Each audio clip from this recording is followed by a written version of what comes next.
kepada Dr. Pisul dan rakan-rakan saya. Nama saya Timotius dan ini merupakan rakan-rakan saya. Nama saya Lui Diwen. Nama saya Eng Yin Hui. Nama saya Tong Wei Lam. Nama saya Kuai. Tajuk tugasan kumpulan kami adalah cabaran-cabaran pembelajaran atas talian. Tanpa membuang masa, saya akan menceritakan objektif kajian kumpulan kami.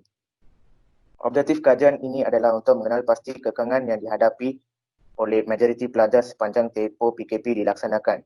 Dengan ini, kumpulan saya dapat memahami kekangan yang dihadapi oleh pelajar dalam tempoh PKP ini dan menambah pengetahuan tentang isu yang dikaji. Sejak tahun ini, peribakan virus COVID-19 telah membimbangkan masyarakat di negara kita termasuk pemimpin-pemimpin negara kita.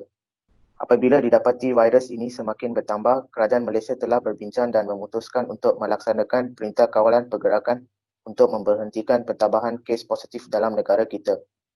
Pelaksanaan PKP telah memberi kesan yang besar terhadap sektor-sektor penting di negara kita, terutamanya sektor pendidikan. Selaras dengan perintah kawalan pergerakan, Kementerian Pendidikan Malaysia telah menutupkan semua sekolah rendah, menengah dan institut pengajaran tinggi di seluruh negara dan menukar kepada sistem pembelajaran atas talian. Metodologi kajian yang digunakan oleh kumpulan kami adalah analisis survey dan rujukan internet. Analisis ini dilakukan untuk mengumpul data-data sebanyak mungkin tentang kajian ini untuk mencapai kata putus tentang cabaran pembelajaran atas talian.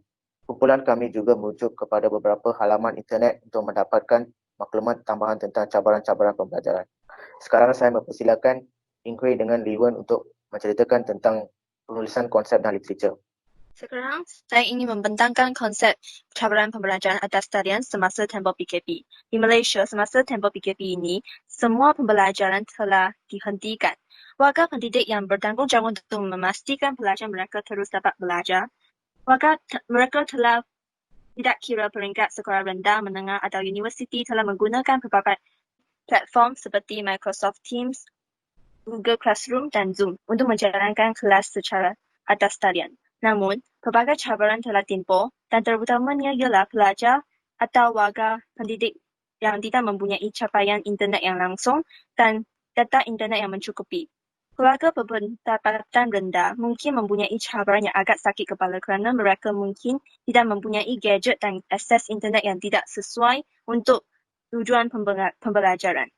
Kos akses internet boleh menjadi halangan selain infrastruktur capaian internet di rumah yang tidak diedarkan secara merata di kawasan bandar dan luar bandar.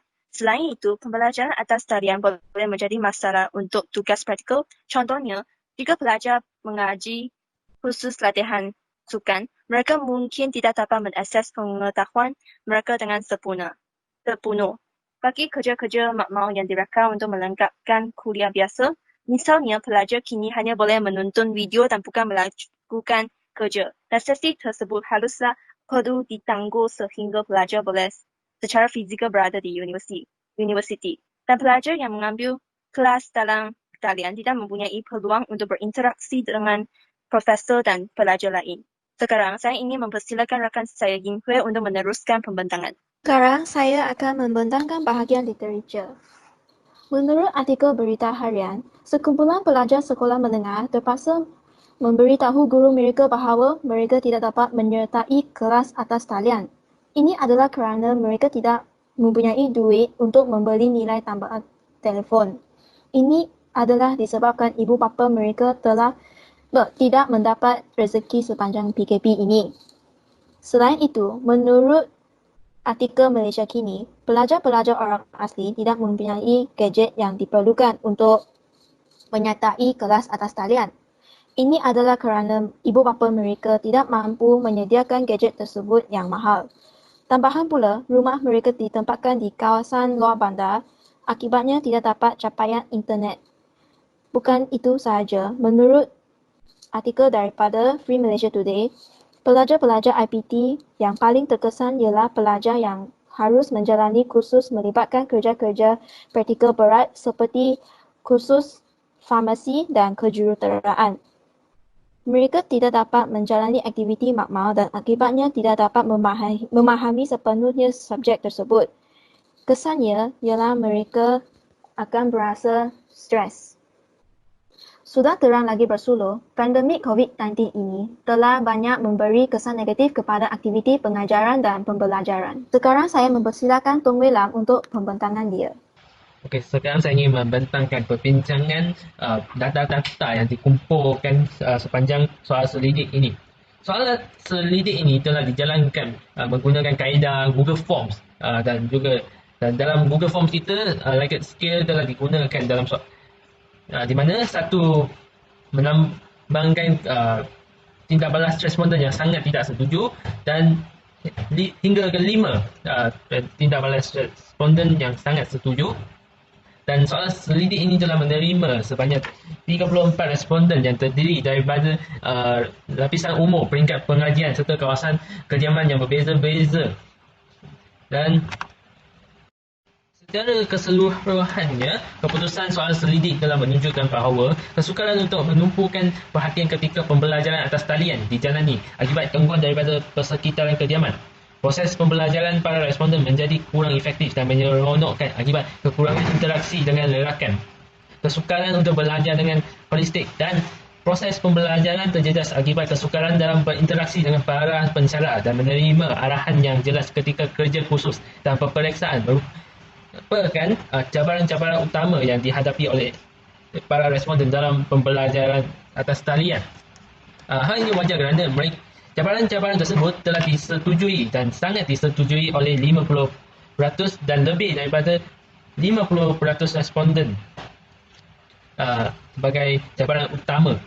Dalam kalangan cabaran-cabaran ini pula, proses pembelajaran para responden menjadi kurang efektif dan menyeronokkan akibat kekurangan interaksi dengan rakan.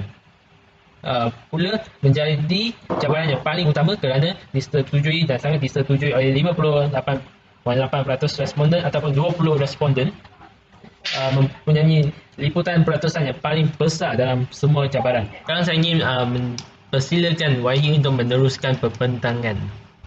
Sekarang, saya ingin membentangkan cadangan dan kesimpulannya.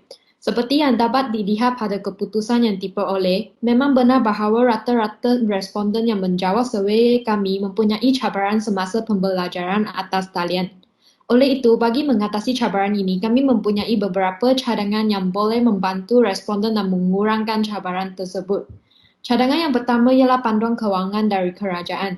Panduan kewangan yang dimasukkan ialah berbentuk beasiswa dan pinjaman. Sumber kewangan haruslah disediakan untuk keluarga yang miskin. Hal ini disebabkan kerana bukan semua keluarga mempunyai kemampuan untuk membeli gadget pembelajaran atas talian. Cadangan yang kedua ialah pihak universiti haruslah membuat penyelidikan dan kajian untuk mengetahui dan mengatasi masalah pembelajaran atas talian yang dihadapi oleh pelajar.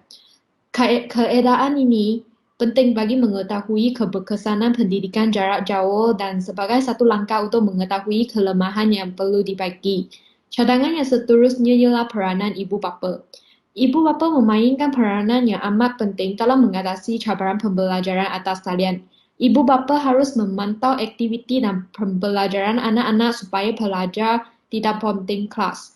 Seterusnya, motivasi diri adalah keperluan penting dalam pembelajaran atas talian.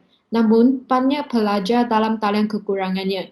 Pelajar perlu mencari motivasi untuk mengikuti trend pendidikan baru dan melengkapkan diri dengan betul untuk menghadapi cabaran masa depan dengan pendidikan dan kejayaan mereka.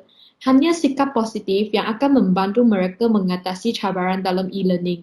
Akhir sekali, khusus teknologi dan inovasi untuk tenaga pengajar dan pelajar juga merupakan satu cadangan untuk mengatasi cabaran pembelajaran dalam talian. Para tenaga pengajar dan pelajar harus mengikuti kursus-kursus berkaitan teknologi dan inovasi bagi memantapkan proses pengajaran dan pembelajaran mereka. Kesimpulannya, walaupun responden mengalami cabaran semasa pembelajaran atas talian, tetapi pembelajaran seharusnya tidak boleh diabaikan. Sememangnya bukan senang untuk membina kemahiran pembelajaran belajar secara atas talian ini. Namun, dengan COVID-19 dan PKP ini, kita diberi peluang untuk mengasah kemahiran ini yang amat penting untuk kekal bermandiri pada abad ini. Bah kata pepatah, kalau tidak dipecahkan ruyung manakan tapak sagunya. Inilah masanya untuk berubah.